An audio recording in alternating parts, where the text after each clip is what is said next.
Dimanche 16 juillet, Michel Sardou a accordé un entretien au Monde. Le chanteur de 76 ans y a évoqué ses relations avec les présidents de la République, notamment Nicolas Sarkozy.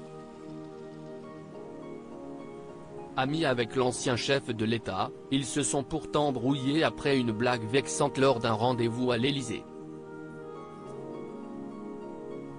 En 50 ans de carrière, Michel Sardou a eu le temps de se faire de nombreux amis, parfois bien puissants. Il tissera des liens forts avec Johnny Hallyday notamment, au point qu'une étonnante rumeur ne vienne perturber l'image des deux chanteurs. Mais si est-il surtout dans la sphère politique que l'interprète des Lacs du Connemara se fait des amis, autant que des ennemis.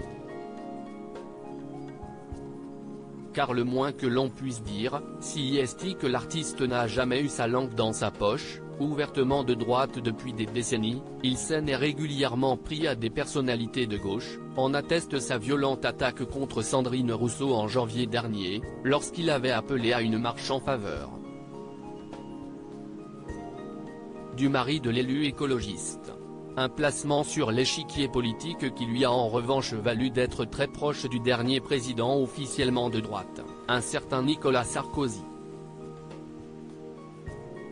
J'ai fait une réflexion qui ne lui a pas plu pourtant, comme avec Johnny Hallyday, dont une grosse engueulade l'éloignera après des vacances. Michel Sardou s'est un jour brouillé avec le mari de Carla Bruni. C'était durant le mandat du chef de l'État, et leur histoire s'est mal terminée comme il l'a raconté ce week-end dans les colonnes du Monde, qui consacre chaque semaine un article à un moment déterminant de la vie d'une personnalité. Celui qui estime être une tête de mule a expliqué qu'un tête-à-tête entre les deux hommes avait mal tourné. J'ai fait une réflexion qui ne lui a pas plu, j'étais venu à l'Élysée en costard-cravate, lui était en short.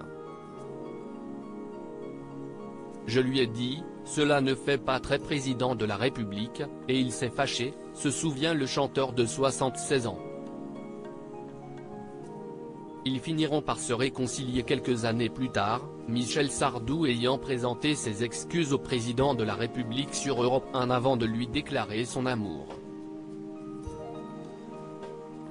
Une relation privilégiée qu'il ne partage en revanche pas avec Emmanuel Macron, qu'il avoue n'avoir jamais rencontré. Un petit concert privé à l'Élysée pour y remédier ?